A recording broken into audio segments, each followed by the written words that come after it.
welcome back to my channel. Thank you so much to everyone who have subscribed to my channel. And yes, if you haven't subscribed yet, you can definitely click on the subscribe button for you to be more updated on my future posts. So today we will talk about spelling, how to make excellent students in spelling. So why are we going to focus in spelling? Why don't we just focus on the pronunciation or the message or the thought of the sentence? Why not? Okay, so I'm gonna tell you what is the importance of knowing how to spell words right. So we all know that if someone misspelled our name, maybe we will feel bad, okay, a little bit, because it's a part of you, right? It's a part of you and it was spelled wrongly. So we all know that if someone misspelled our names, we feel a little bit sad or bad. But of course, we do not voice it out, or we do not tell them why. Because we understand that there are names that are the same, but the spelling is different. But that's what also makes us different. But of course, it tells who we are, right? So that's the importance of spelling. And of course, if we're talking about legal matters, it's very important to write our names right, okay? Because they will not trust you if you will not write your name right, okay? Because it's a proof that it's you, okay? And you are also holding other documents that proves that that is who you are. So therefore, spelling is very important. So for example, you have a boyfriend or a girlfriend and you're not good in spelling, and you messaged him or her, I mess you, M-E-S-S. What does it mean? Okay, so of course you should write it in the correct spelling. I miss you. Okay, because the receiver will feel the exact feeling that he or she should feel. Okay, so what if that person really missed you, but because of that message he or she felt turned off or felt bad? Oh, what is this man or what is this woman?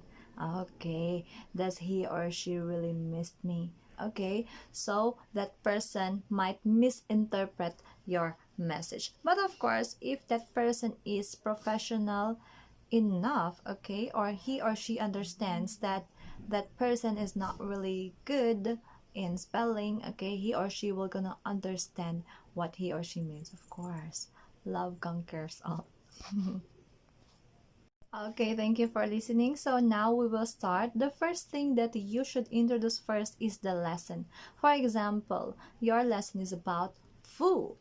Okay, so of course we will spell food, F-O-O-D. Okay, so of course it's a common word, so everyone knows the correct spelling of it.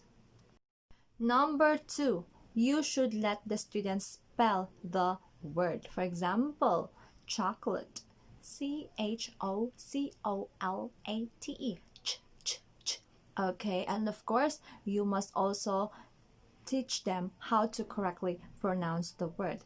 And also you can also introduce another word that has the same or almost the same spelling, okay, with the first word that you introduced. Okay, for example, cheese, chocolate, cheese, chance, right? And also teach them how to spell the next word, Cheesen-Chan-Ce.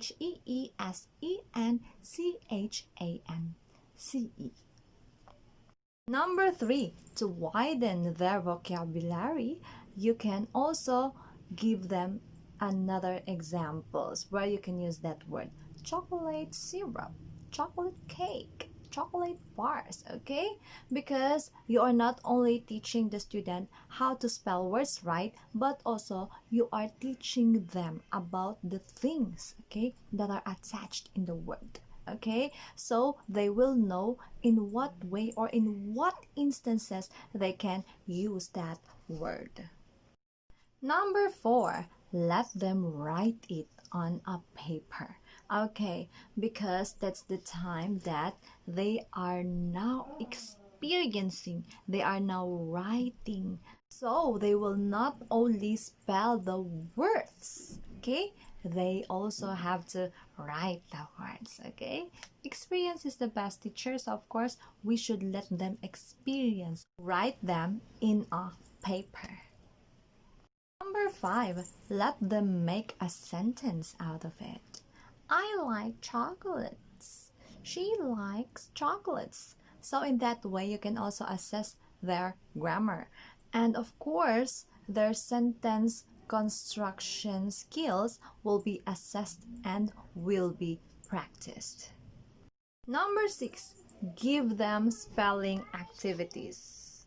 You can give them look and circle activities. So in that activity, they have to find the words in the box. You can also give them scramble or unscramble the word, okay? So they will not really feel that you are really making it hard because for them. Some students fear of spelling activities. To tell you frankly, oh, spelling activity, it's scary. So therefore you should make it more friendly, okay, or more inviting, okay?